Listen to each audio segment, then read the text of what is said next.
Hi there, welcome back to IndeCar. It is the 21st of March. In keeping with my long-running habit, if you like, of having a look at the future for Scotland, let's say we assume for a second that Scotland becomes independent. The British government back in 2014, during the No campaign prior to the referendum, claimed that if Scotland became independent, that the rest of the United Kingdom would stop ordering warships from Scottish warship yards. Now, this claim was made alongside many other threats that the United Kingdom tried to make to scare us off voting to become independent. Mostly these were threats which I think were largely empty threats. The idea of not being able to use the pound was another one. Not having any warship orders obviously would have been a major blow to any warship building facilities in Scotland. Now, there are many of them here, notably quite close to where I am at the moment, in both Scotstoun and Govan are major United Kingdom warships being built. In fact, I can virtually see one from where I'm sitting right now. So the question in my mind is that threat still real? I mean, could the United Kingdom find some other place to buy, for example, all of its destroyers and its frigates? Well, bear in mind that BAE Systems, which used to be British Aerospace, which used to be owned by the government at one time, which is now a major international weapons and arms manufacturing company, has invested billions of pounds in all of its facilities in Scotland, primarily here in Glasgow at the moment, in order to meet orders for, I think it was up to 13 new frigates, and another clutch of destroyers, which they are part of the way through manufacturing at the moment. Now, there's no question that there is a level of excellence in Scottish shipyards, which has taken a while for them to get to. Now, you've heard me in the past criticising the BAE yard for some of the mistakes it made, particularly in the engineering for things like the Queen Elizabeth aircraft carrier, and also for some of its destroyers, whose engines overheated when forced to sail through the warmer waters in the Mediterranean. But that aside, those issues have now been fixed, and the cooling systems for the destroyers have now been sorted out. The question is, would the United Kingdom stop ordering warships if Scotland became independent? Would they stop ordering warships from BAE yards located here? I think the answer to that question is no, because a company, a multinational arms corporation like BAE Systems, invests billions in its manufacturing facilities when its order books are healthy. Now, if the United Kingdom was stupid enough after independence to cancel all warship orders at BAE Systems, that so-called British company, that multinational success story, would be pretty pissed off. And remember that the British state tends to make decisions not based on just what's good for the country, but what's also good for these big manufacturers whom they have a fairly cosy relationship with. BAE Systems is not the only company operating in Scotland either. They build the ships, certainly, and the engines and the propulsion system, but the weaponry which goes on these ships is also largely built here in Scotland, particularly missile systems, which carry sophisticated electronic guidance equipment manufactured here in Scotland by Thales, which has a factory also over on the south side of Glasgow. So for both of these huge firms to have all these billions of pounds tied up in manufacturing these high technology, super duper modern defensive warships, to suddenly find that the British state cancelled all the orders just simply because Scotland became independent would be intolerable. And I'm certain that the United Kingdom would not be able to source enough ships of the same calibre from other yards for years after Scotland became independent. So I think it's very unlikely that that threat would ever be realised, because it makes no financial sense, it makes no business sense, it makes no economic sense, and it certainly makes no defensive sense whatsoever. However, it does raise an interesting question. Anyone who, like me, has been following with interest what has been going on in the Russian-Ukrainian war will have noticed that there has been a massive change in the way that that war has been conducted. The introduction, for example, of drones. Now, the drones that I'm talking about, the ones which have been most successful, have been mostly developed by the Ukrainians themselves in their asymmetric war, where they are basically the massive underdog and need to be a bit inventive when it comes to protecting themselves. So they've developed a variety of different sea drones, basically high-powered speedboats packed with explosives, basically like a sort of manually guided surface torpedo, which is very difficult to see, invisible to radar, painted completely black and attacks at night, and for which there is no anti-drone system which can hit it, no missiles that can track them. The only defense they have is machine guns. And that raises an interesting question. Which targets in the United Kingdom would Vladimir Putin most likely attack first if he were to be engaged in a war against NATO as an alliance? Now, I think you have to remember here that if you watch the Ukrainian war, you'll notice that the Russians went for the infrastructure. They weren't concerned about nuking anything, and in fact, the only people really deterred by nuclear deterrence were us, because we were so terrified the Russians might use a nuclear weapon that we didn't do anything at all for a long period of time. And when we did react, it was too little and too late for Ukraine. However, it begs the question, what would Vladimir Putin attack first if he were to have a go at the United Kingdom? And the obvious answer to that is our power infrastructure.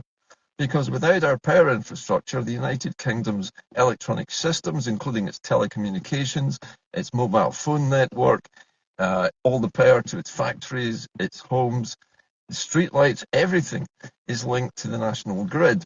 And almost all of the national grid in the UK is virtually unprotected from either missile attacks on the mainland, and more interestingly, on seaborne attacks, particularly by submarines, of our offshore wind energy and even our gas and oil infrastructure in the North Sea are relatively unprotected.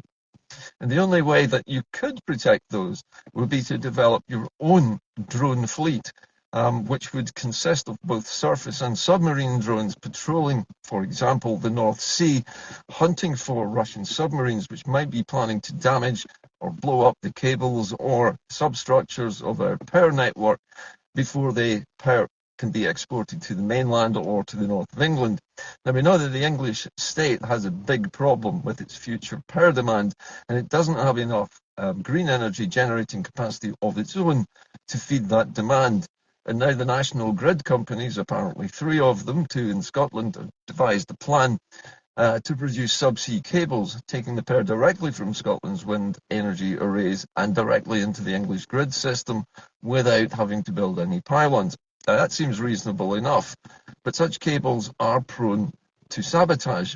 And we saw that not just from cabling, but from the subsea gas pipeline which runs through the Baltic, the interconnector, being blown up in the early stages of the Ukraine war. And there's still an argument over who it was who did that, but it cut off the oil and gas supply from the Nord Stream 2 pipeline. And it was done very swiftly and very efficiently by whoever it was who did it. And that leaves me still thinking, how could we protect Scottish infrastructure or British infrastructure in the event of an attack like that? And bearing in mind that the fleet that is being built at the moment by BAE Systems is largely an old-fashioned fleet of surface vessels, such as frigates, which are basically light support warships that go and intercept things. They do have anti-submarine weaponry, they have anti-missile systems, they have anti-aircraft missile systems and a gun. And we have the warships, which are armed to the teeth, bristling with all kinds of missiles. They are terrific against aerial threats if there's enough of them, but they themselves are massive targets. And this is why I think if Scotland became independent, we would need to look at a different rationale for protecting our coastal infrastructure and also our on-land infrastructure from aerial threats such as conventional missile attacks. Because it's obvious from the Ukrainian experience that if Vladimir Putin wanted to disable the United Kingdom, he doesn't need to hit Faslane. He doesn't need to knock out our nuclear deterrent because he knows we're not going to use it. He also knows he doesn't need to use his own. He just simply needs to cripple the infrastructure of the country he's attacking. So the whole defensive posture after independence would need to change, and it would mean that BAE Systems would have a full order book, but not from the United Kingdom's Navy alone, but from the Scottish Navy as well, because as a part of NATO, which we would be at least initially after independence, we need to defend ourselves, and we would need to take part in joint exercises with the English Navy and the English Air Force and English Army as part of a major defence initiative to protect all of the islands. Remember that we all live on the same island archipelago, and it's in our own interest to be in an alliance with each other. So I don't see the future of Scotland as an independent state without it having a massively improved and modernised navy, including a large drone force, both surface, aircraft, and subsea drones, all patrolling, simply because it is a lot cheaper than putting sailors' lives at risk in large surface vessels, which are enormous targets for missiles. They have a huge radar signature, they're very difficult to hide, and they're incredibly difficult to protect. But a drone fleet operating either on the surface at night or under the sea at night is far harder for an enemy to defend against. So I think there is an opportunity here for Scottish weapons manufacturing companies. And let's face it, you need to defend yourself with conventional weapons. And Scotland's very good at providing the know-how to do that. Our engineering excellence is still at the top of its game. There's no reason to suspect that that would be any different if we were independent. So as far as I can see, our future defence policy does not necessarily need to be nuclear at all. The United Kingdom could hang on to its own nuclear at sea threat. It could base that at one of its own submarine bases in England and still patrol the oceans with its one submarine loaded with Trident missiles. There would be no problem with that for England to do so. And Scotland, well, if it had its major naval port at Faslane, would run the risk of putting all of its major military assets in a single place, which would be far easier to attack from the air. So I'm thinking that we need to develop a completely different defence strategy based on high technology drone developments from here in Scotland, and also a sophisticated anti-missile system and anti-aircraft system which can intercept ballistic missiles, which at the moment are particularly hard to hit, especially the new hypersonic versions which the Russians claim to have. However, it is possible to intercept them with your own hypersonic interceptors if you have them, and we could be having them if we developed them. So I see a future for the Scottish arms industry which would produce a huge variety of brand new, extremely high technology drone weapons, which would not risk our personnel so much in any kind of defensive strategy that we had. And at the same time, we could still keep a smaller defence force on land to protect ourselves from any incursions or landings by enemies on our shores, which I think, to be honest with you, is highly unlikely, because as an ally in NATO, if the Russians did choose to wage a war against NATO, they would only have to neutralise the threat of the United Kingdom by simply disabling it. They would not need to actually nuke us in order to disable us and put us out of commission. So I think we're uniquely vulnerable at the moment simply because the UK has not moved into the 21st century in its military thinking. But we need to learn the lessons which the Ukrainian armed forces have taught us. And at the moment, I don't see much sign of that happening. But I hope it will. Anyway, that's my conjecture for today. But I think we have to think seriously about Scotland's future as an independent state and how we would defend our own assets, because we have so many of them and they're very far flung and a lot of it is offshore. We need to figure out how to protect that so that when we are independent, nobody is going to disable air power infrastructure, not without a huge fight first. Anyway, that's it from IndeCar today. I hope you found today's topic interesting. I've moved away a little bit from politics on this one, but the politics are pretty much mired at the moment, and I don't see any movement from any pro-independence political parties that's possible given the current circumstances. So I'll see you all later in the week. Thank you for watching to the end, For those of you who have kept supporting my channel by making small donations, thank you very much. I haven't included the link here because Facebook won't let me.